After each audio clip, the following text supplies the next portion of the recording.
વરસાદ, વર્ષા, પર્જન્ય, મેઘ આવા કંઈક નામોથી નીતરતી ઋતુ એટલે વર્ષા ઋતુ. મારી, તમારી અને આપણા સૌની પ્રિય ઋતુ એટલે વર્ષા ઋતુ. ધરતી અને આકાશના મિલનની ઋતુ એટલે વર્ષા ઋતુ. અને બાળપણના કૂણા કૂણા વાસામાં અળાયું ફોડતી ઋતુ એટલે વર્ષા ઋતુ. આવો મેઘ રાજા, બગડાવો વાજા, છલબલ છલબલ છોમ છોમ. આવરે વરસાદ, ઘેબરિયો પરસાદ, ઊની ઊની રોટલીને કારેલાનું શાક. હા, આ ઋતુ એટલે સૌથી વધારે ગવાયેલી, સૌથી વધારે લખાયેલી અને સૌથી વધારે પોખાયેલી ઋતુ એટલે વર્ષા ઋતુ. પરંતુ જ્યારે વરસાદ આવતો નથી ત્યારે તુષાર શુક્લ શું કહે છે? આંખોમાં બેઠેલા ચાતક કહે છે મારું ચોમાસું ક્યાંક આસપાસ છે.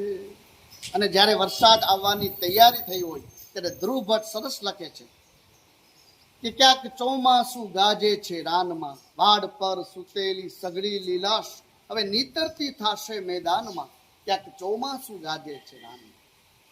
અને વરસાદ આવ્યા બાદ કૃષક એટલે કે ખેડૂત જ્યારે વાવણી કરવા માટે હળ લઈને નીકળે છે ત્યારે નાથાલાલ દવે સરસ લખે છે, સોના વરણી સિંગ બની મેં હુલીએ કીધી મહેર, ભાઈ મોસમ આવી મહેનત.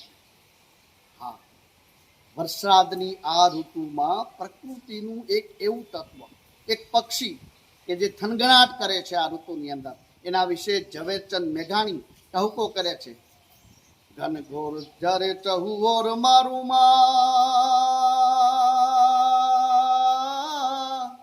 મોરબાની થન ગાટ કરે મન, મોરબાની થન ગાટ કરે મન, મોરબાની થન ગાટ કરે મારું મન, મોરબાની થન ગાટ કરે મન, મોરબાની થન ગાટ કરે.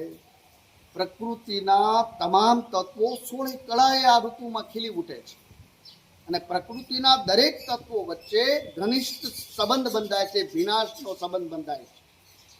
દુલાભાયા કાગ લખે છે, કાળી વાદળડી તુને વિનવે કે બે ઘડી કનાટી લે રંગ મોરલા, મારે જાવું સાહેલી ને સાથ રે બે ઘડી કનાટી લે રંગ મોરલા.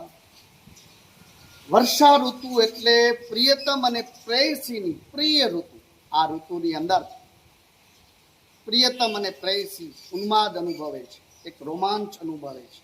અને આ ઋતુની અંદર અનિલ જોશી સરસ વર્ણન કરે છે કે પહેલા વરસાદનો છાંટો મને વાગ્યો હું તો પાટો બંધાવા હાલી રે. પહેલા વરસાદનો છાંટો મને વાગ્યો હું તો પાટો બંધાવા હાલી રે.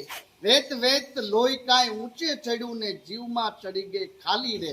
પહેલા વરસાદનો છાંટો મને વાગ્યો હું તો પાટો બંધાવા હાલી.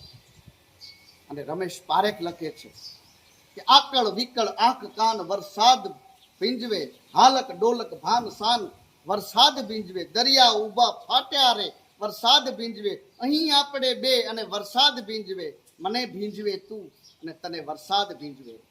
અને આપણા દિગ્ગજ ગઝલકાર ખલીલ ધન તેજવી સાહેબ લખે છે કે વરસવું હોય તો મુશળધાર વરસ, આ ઝાપટું અમને નહીં ફાવે, અમે તો હેલીના આશિક, આ માવઠું અમને નહીં ફાવે.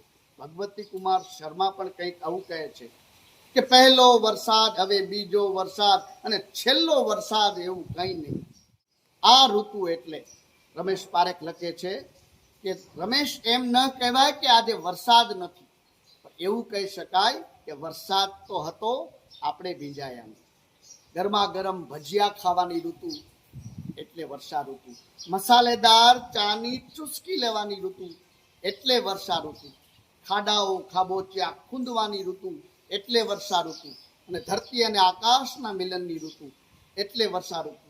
સૌને વર્ષા ઋતુની શુભેચ્છાઓ.